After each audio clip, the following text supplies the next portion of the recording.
वीज प्रकल्पाचे कंत्राटी कामगार यांना 5,000 घरं बांधून देण्याचा निर्णय हा आम्ही करतो आहे। स्वस्तात घरं मिळणार आहेत। प्रधानमंत्री आवास योजनेच्या माध्यमातून आम्ही योजना करतो आहे। तसंच कामठी शहरामध्ये 2,500 घरं बांधण्याचा निर्णय आम्ही करतो आहे। भिलगाव खैरी जवळ आम्ही 5,000 घरं बांधण्याचा निर्णय घेतला आहे। त्याचं काम 80% पूर्ण झालं आहे। नागपूर शहर आणि जिल्ह्यातल्या 5,500 लोकांना लवकरच आम्ही जे आता तयार झालेले घरं वाटणार आहोत। मुख्यमंत्र्यांच्या माध्यमातून माननीय मुख्यमंत्री गडकरी साहेब वाटप करणार आहेत।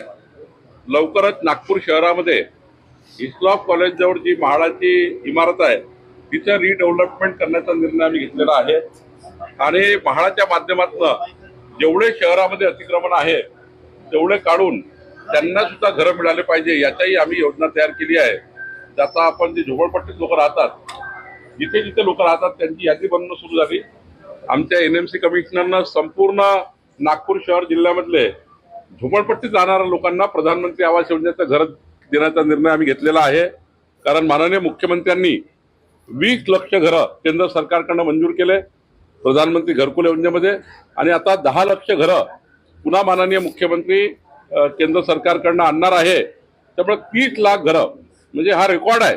राज्यामध्ये 30 लाख घरं पुढच्या 2 वर्षात निर्माण होणार आहेत। 30 लाख घरं।